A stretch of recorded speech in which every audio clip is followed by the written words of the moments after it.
আসসালামু আলাইকুম প্রিয় শিক্ষার্থীবৃন্দ, আশা করি তোমরা সকলেই ভালো আছো। কৃষি বিশ্ববিদ্যালয় কলেজ আয়োজিত আজকের এই অনলাইন ক্লাসে সবাইকে শুভেচ্ছা। গত ক্লাসগুলির ধারাবাহিকতায় আজকেও আমরা আলোচনা করব বিস্তার, পরিমাপ ও সম্ভাবনা নিয়ে। গত ক্লাসে আমরা আলোচনা করেছিলাম পরিসর, পরিসরাঙ্ক এবং চতুর্থক ব্যবধান ও চতুর্থক ব্যবধানাঙ্ক নির্ণয় অশ্রেণীকৃত উপাত্তের ক্ষেত্রে। আজকে আমরা আলোচনা করব যে চতুর্থক ব্যবধান ও চতুর্থক ব্যবধানাঙ্ক নির্ণয় শ্রেণীকৃত উপাত্তগুলির ক্ষেত্রে। তাহলে আমাদের আজকের প্রথম আমরা আলোচনা করব চতুর্থক ব্যবধান ও চতুর্থক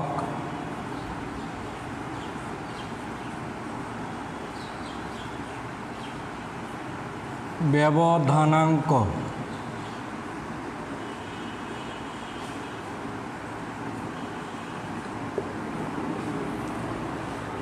চতুর্থক ব্যবধান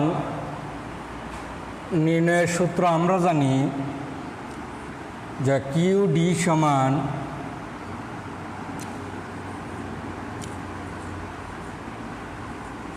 চতুর্থক ব্যবধান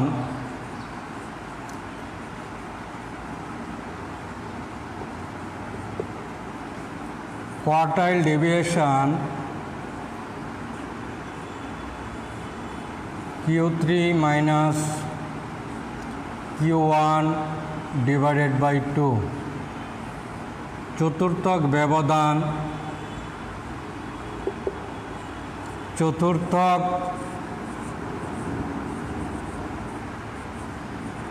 ব্যবধানাঙ্ক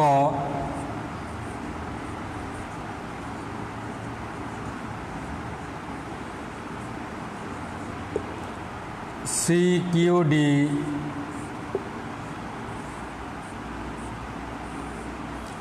Q3 minus Q1 divided by Q3 plus Q1 into 100%। এটা হলো আমাদের চতুর্থক ব্যবধানাঙ্ক। শ্রেণীকৃত উপাত্তের ক্ষেত্রে তাহলে শ্রেণীকৃত উপাত্তের ক্ষেত্রে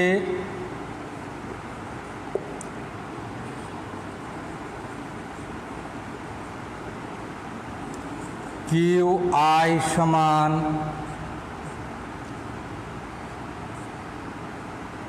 Li plus I into n by 4 minus Fi into C divided by Fi। তাহলে এখানে I এর মান 1 2 3,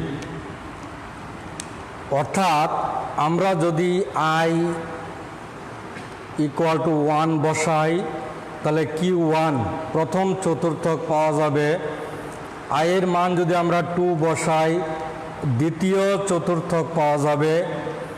I এর মান যদি আমরা 3 বসাই তৃতীয় চতুর্থক পাওয়া যাবে। তাহলে আমাদের চতুর্থক ব্যবধান এবং ব্যবধানাঙ্ক নির্ণয়ের ক্ষেত্রে তৃতীয় চতুর্থক এবং প্রথম চতুর্থক প্রয়োজন। তো এখানে Li অর্থাৎ আমাদের Q1, Q2, Q3 যে শ্রেণীতে থাকবে ওই শ্রেণীর নিম্নসীমা হবে Li।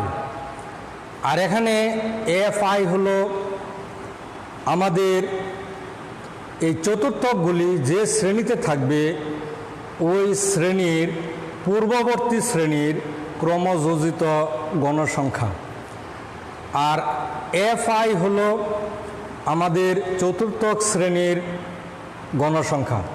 তাহলে আমরা এখানে স্পষ্টত বলতে পারি Li হলো চতুর্থক শ্রেণীর নিম্নসীমা, Fi হলো চতুর্থক শ্রেণীর পূর্ববর্তী শ্রেণীর ক্রমযোজিত গণসংখ্যা, Fi হলো আমাদের চতুর্থক শ্রেণীর গণসংখ্যা এবং C হলো আমাদের শ্রেণী ব্যবধান। তাহলে আমরা একটি এক্সাম্পলে যাইতে পারি।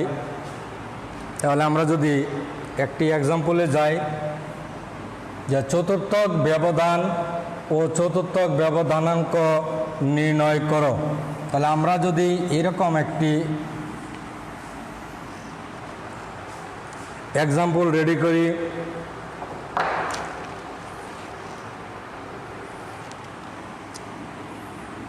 যে একটি কলেজের দ্বাদশ শ্রেণীর ছাত্রদের গণিতের প্রাপ্ত তথ্য আমরা দিয়া একটা গাণিতিক সমস্যা আমরা রেডি করলাম। তো এখানে আমরা লক্ষ্য করি নম্বর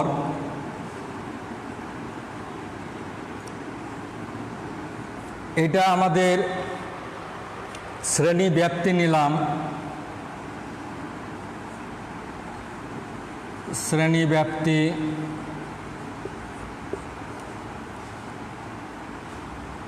আমরা শ্রেণী ব্যাপ্তি নিলাম। তারপরে হলো আমাদের গণসংখ্যা,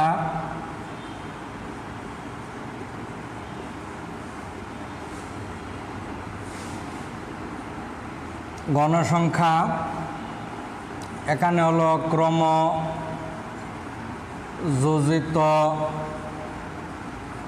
গণসংখ্যা।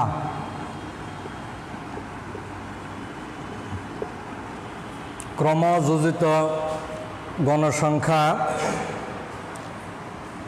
শ্রেণীব্যাপ্তি আমাদের 0 থেকে 10, 10 থেকে 20, 0 থেকে 10, 10 থেকে 20, 20 থেকে আমাদের 30, 30 থেকে 40, 40 থেকে 50, 50 থেকে 60, 60 থেকে 70, আর 70 থেকে 80। এই আমরা একটা শ্রেণী ব্যাপ্তি নিলাম। এখানে আমাদের গণসংখ্যা হলো 15, 20, 15, 20, 32, 38, 32, 38, 40, 30,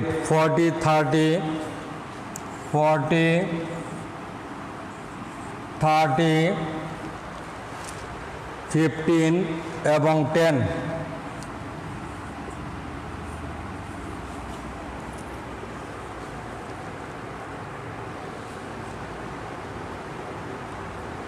আমাদের এখানে শ্রেণীব্যাপ্তি 8টি শ্রেণীব্যাপ্তি আছে। এখন আমরা ক্রমযোজিত গণসংখ্যাগুলি আমরা লিখব। তাহলে প্রথমে হবে আমাদের 15, 20 প্লাস 15 আমাদের 35, 35 প্লাস 32 67, 67 প্লাস 38 সমান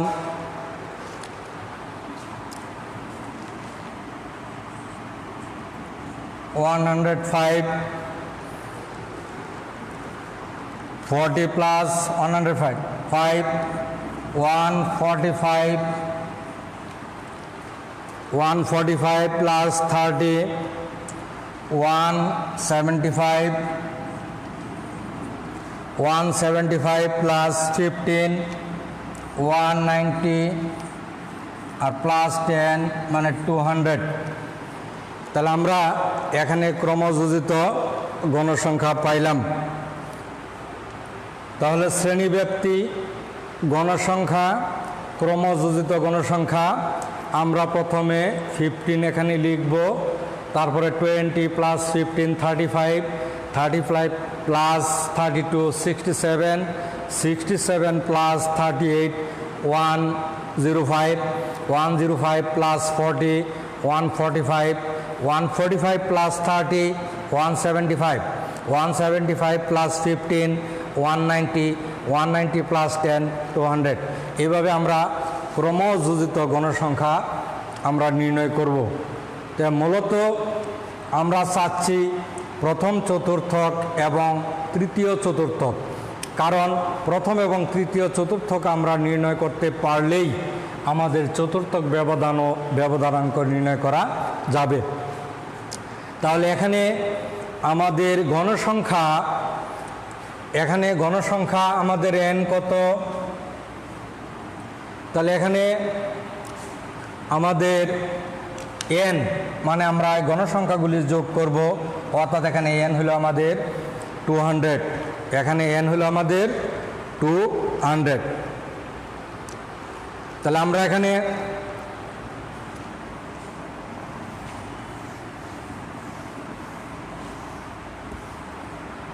এখানে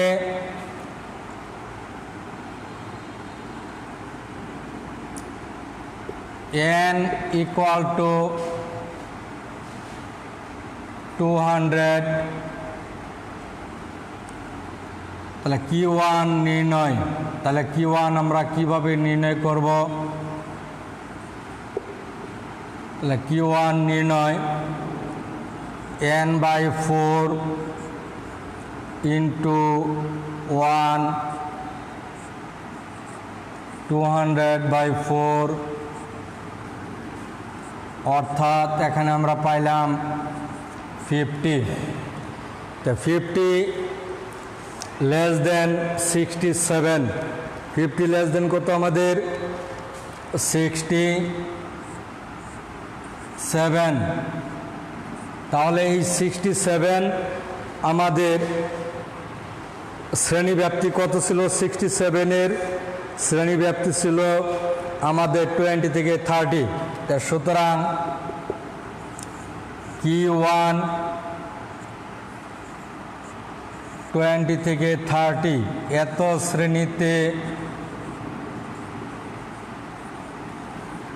এত শ্রেণীতে বিদ্যমান।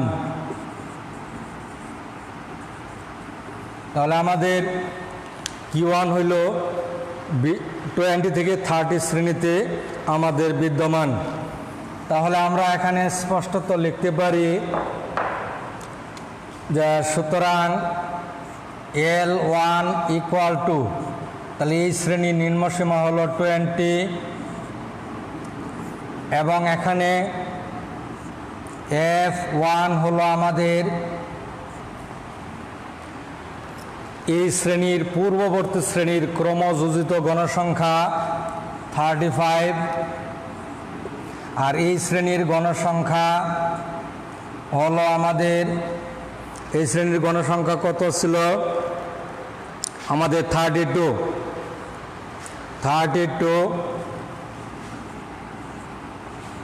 এবং শ্রেণী ব্যবধান C ইকুয়াল টু 10। তাহলে সুতরাং Q1 সমান L1 plus n/4 into 1 minus F1 into C divided by F1। আমরা প্রথম চতুর্থক নির্ণয়ের সূত্র এখানে আমরা লিখলাম। এখন আমরা যদি মানগুলি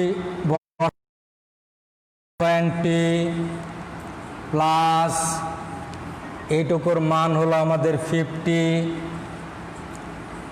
মাইনাস F1 এর মান 35 ইন্টু সি ডিভাইডেড বাই মানে 10 ডিভাইডেড বাই আমাদের 32। তাহলে আমরা যদি এই অংশটুকু ক্যালকুলেশন করি তাহলে আমরা স্পষ্টত লিখতে পারি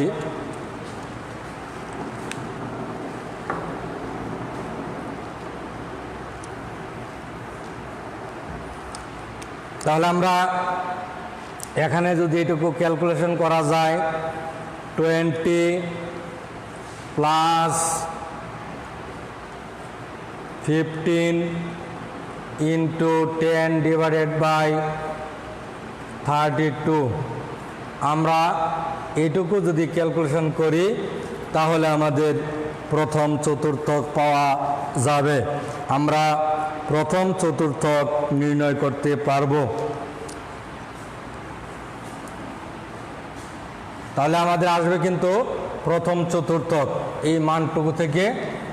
তাহলে আমরা এরকম যদি বের করি 20 plus 15 into 5/16 20 plus 75 divided by 16 equal to 20 plus 4 point মানে 4 পয়েন্ট, কারণ 5 ষোলো 80, 4 ষোলো 64, 4 পয়েন্ট সামথিং আসবে, অর্থাৎ 4 পয়েন্ট আমাদের 68 আসবে। তাহলে আমরা লিখতে পারি 24.68। তাহলে আমরা পাইলাম প্রথম চতুর্থক 24.68। তাহলে আমরা Q1 নির্ণয় করলাম। এখন আমাদের প্রয়োজন হলো Q3 তৃতীয় চতুর্থক। তাহলে আমরা তৃতীয় চতুর্থক নির্ণয় করি। তাহলে আমাদের Q3 নির্ণয় তা n/4 into 3 equal to 200/4 into 3 50 into 3 150 less than আমাদের ক্রমযোজিত গণসংখ্যা আমরা লক্ষ্য করি। তাহলে 1 লেস দেন 175 লেস দেন 175।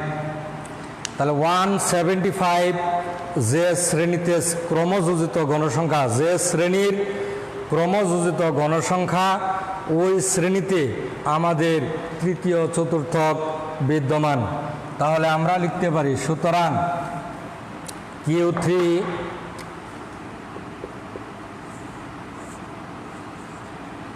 তাহলে 175 এর শ্রেণী কোনটা ছিল?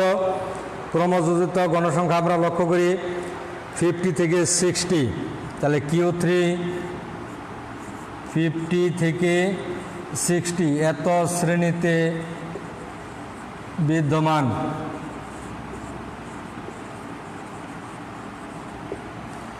তাহলে L3 এর মান হবে আমাদের এই শ্রেণীর নিম্নসীমা। তা সুতরাং L3 হবে আমাদের 50, F3 হবে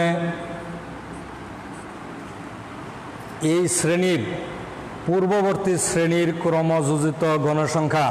তাহলে 175 তার আগের শ্রেণীর ক্রমযোজিত গণসংখ্যা ছিল 145, আর এখানে F3 হলো আমাদের এই শ্রেণীর গণসংখ্যা। 50 থেকে 60 শ্রেণীর গণসংখ্যা ছিল আমাদের 30।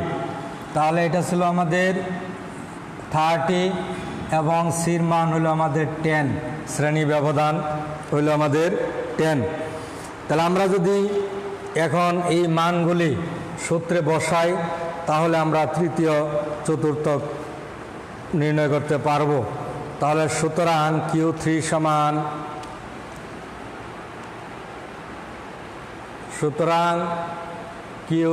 সমান L3 plus I into n/4 minus F3, তাহলে এখানে 3 into n/4 F3 into C divided by F3। তাহলে আমরা সূত্রটা লিখলাম, এখানে আমরা মান বসিয়ে দেই। L3 এর মান হলো 50, তাহলে 50 প্লাস এখানে এই অংশটুকুর মান হলো আমাদের 150 মাইনাস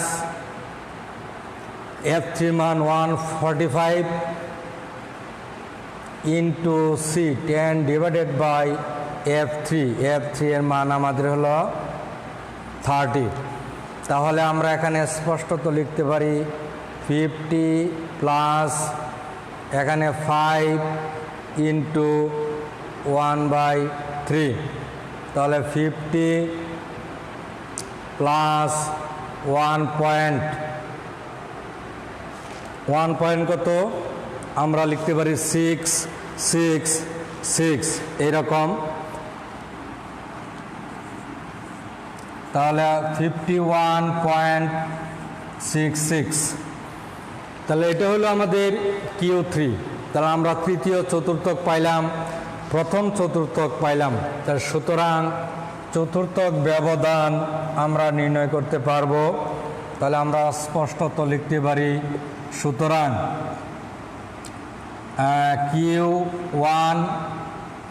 QD সমান quartile deviation Q3 minus Q1 divided by 2 equal to 51.66 minus 24.68 divided by 2। তাহলে আমরা যদি এটা বিয়োগ করে 2 দ্বারা ভাগ করি, তাহলে আমরা QD চতুর্থক ব্যবধান নির্ণয় করতে পারবো। তাহলে এটা আমরা নির্ণয় করে নেব। এবং চতুর্থক ব্যবধানাঙ্ক কোএফিসিয়েন্ট অফ কোয়ার্টাইল ডেভিয়েশন, চতুর্থক ব্যবধানাঙ্ক নির্ণয়ের সূত্র হলো Q3 minus Q1 divided by Q3 plus Q1 into 100%। তাহলে এখানে আমরা মানগুলো যদি বসাই, তাহলে আমাদের পাওয়া যাবে 51.66 minus 24.68 divided by 51.66 plus 24.68 into 100%।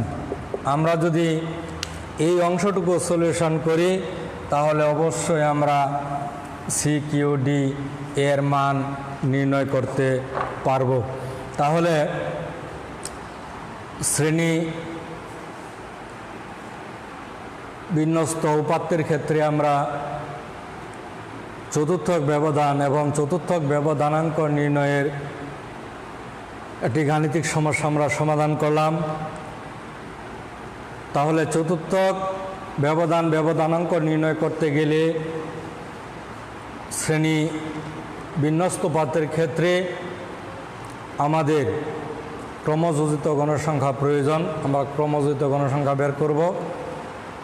তারপরে আমরা Q1 নির্ণয়ের জন্য, Q3 নির্ণয়ের জন্য যেভাবে যে প্রসিডিউরগুলো আমরা মেনটেন করছি, ওইভাবে তোমরা অগ্রসর হবা এবং এই সম্পর্কিত গাণিতিক সমস্যাগুলো তোমরা সমাধান করার চেষ্টা করবা।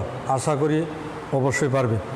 তাহলে আমরা চতুর্থক ব্যবধান ও চতুর্থক ব্যবধানাঙ্ক নির্ণয়ের আরেকটি গাণিতিক সমস্যা নিয়ে আমরা আলোচনা করতেছি, তোমরা লক্ষ্য করো।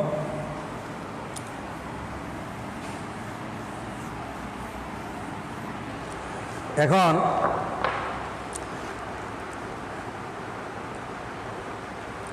আমরা এরকম যদি হয় যে 100 জন লোকের বয়স দেওয়া আছে, আমরা 100 জন লোকের বয়স থেকে একটা নিবেশন তৈরি করব, আর ওই নিবেশন থেকে আমরা চতুর্থক ব্যবধান বা চতুর্থক ব্যবধানাঙ্ক নির্ণয় করব। যেমন এখানে বয়স এবং লোক সংখ্যা, তাহলে 100 জন লোক, তাদের বয়স আমরা লিখব। তাহলে এখানে গণনা তালিকা যদি আমরা তৈরি করি, বয়স তারপরে হলো লোক সংখ্যা মানে কি আমাদের গণসংখ্যা। তাহলে এখানে 100 জন কোষণ হলো 100 জন লোকের 100 জন লোকের বয়স নিম্নরূপ।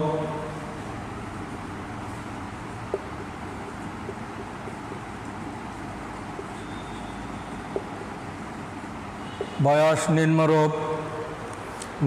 নিবেশনটি হতে, তাহলে নিবেশনটি হতে আমরা কিউডি ও সি কিউডি নির্ণয় কর। তাহলে এরকমভাবে বয়স XI, আমরা বয়সকে ধরলাম XI, আর লোক সংখ্যা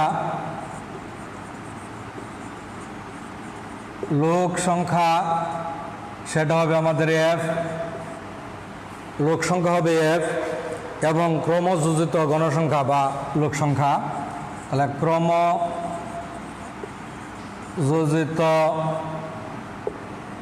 গণসংখ্যা। তাহলে আমাদের এরকম আমরা বয়স নিব 10, 15, 25,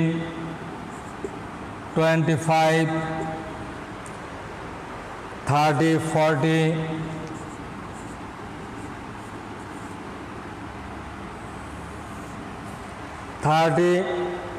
40, 50,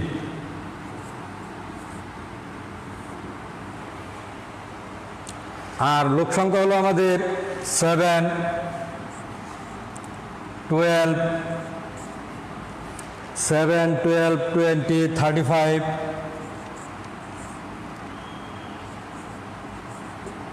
20, 35, 18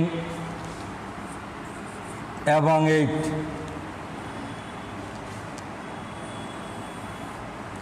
মূলত এখানে 100 জন লোকের বয়স নিম্নরূপ, অর্থাৎ আমাদের দেওয়া আছে, বয়স দেওয়া আছে এবং লোক সংখ্যা 100 এটা দেওয়া আছে। তাহলে আমরা এই নিবেশন থেকে কিউডি এবং সিকিউডি নির্ণয় করব।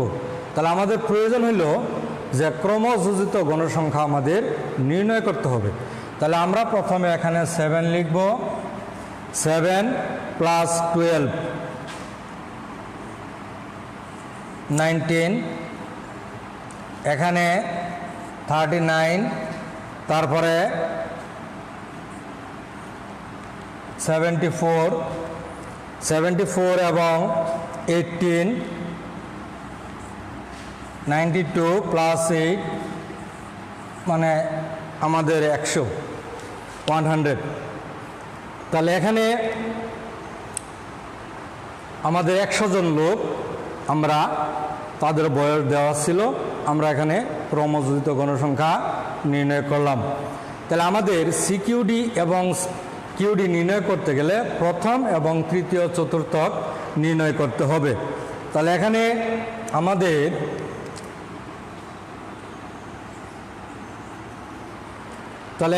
আমাদের নির্ণয় করতে হবে n+1/4 প্রথম চতুর্থকের ক্ষেত্রে, n+1/4। তাহলে এখানে আমরা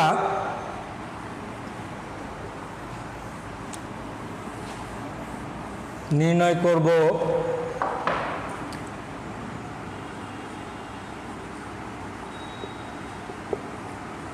n plus 1/4 equal to n হলো আমাদের 100 প্লাস 1/4 101/4 ইকুয়াল টু 25.25 এত লেস দেন, তাহলে আমাদের 25.25 ইহা লেস দেন 39, লেস দেন কত 39, লেস দেন 39 যা ক্রমযোজিত গণসংখ্যা, যা ক্রমযোজিত গণসংখ্যা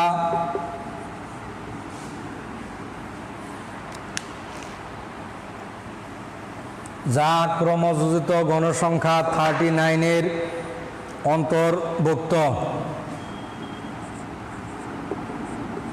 9 অন্তর্ভুক্ত।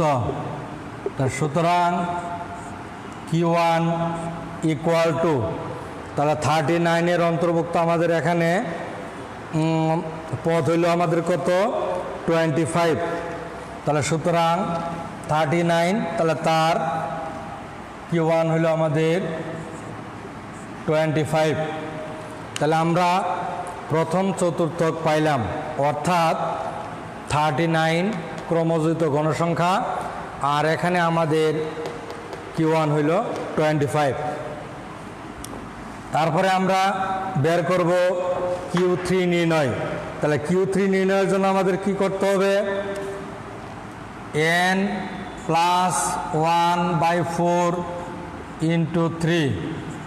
তাহলে এখানে যদি আমরা এই মান ছিল এটা 3 দ্বারা গুণ করি,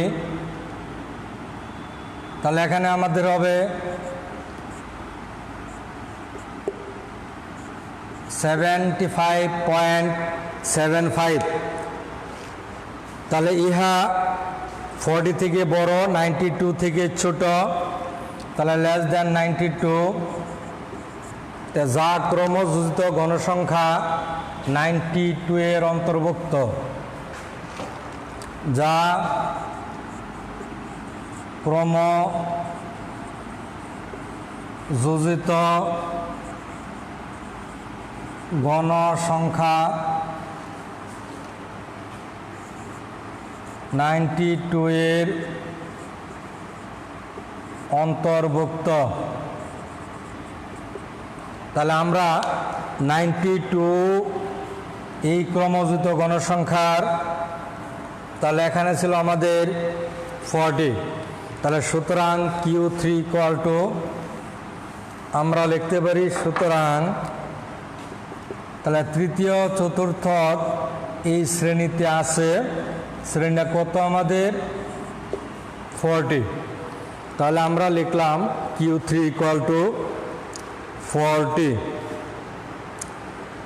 তো এখন চতুর্থক ব্যবধান নির্ণয়ের সূত্র, তাহলে সুতরাং QD সমান কত,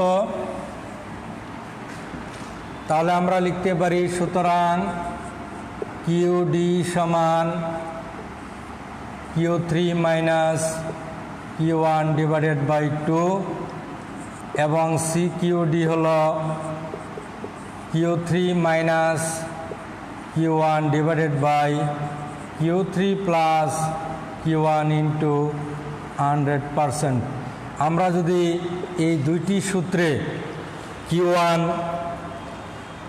এবং Q2-র মান বসিয়ে ক্যালকুলেশন করে নেই, তাহলে আমরা চতুর্থক ব্যবধান ও ব্যবধানাঙ্ক নির্ণয় করতে পারব। তাহলে প্রিয় শিক্ষার্থীবৃন্দ, আজকে আমরা চতুর্থক ব্যবধানের দুইটি গাণিতিক সমস্যার সমাধান করলাম। তাহলে এই সম্পর্কিত যে সকল সমস্যা আছে তোমরা বাসায় বসে প্র্যাকটিস করো, আশা করি পারবে। তাহলে আজকে আমরা চতুর্থক ব্যবধান ও ব্যবধানাঙ্ক শ্রেণীবিন্যস্ত পত্রের ক্ষেত্রে সম্পূর্ণ করলাম। আগামী ক্লাসে আমরা পরিমিত ব্যবধান, বেদাঙ্ক এবং গড় ব্যবধান, ব্যবধানাঙ্ক নিয়ে আলোচনা করব এবং গাণিতিক সমস্যার সমাধান করব। সবাই ভালো থাকো, সুস্থ থাকো। সবার সুস্থতা ও দীর্ঘায়ু কামনা করে আজকের মতো এখানে বিদায় নিচ্ছি। আসসালামু আলাইকুম।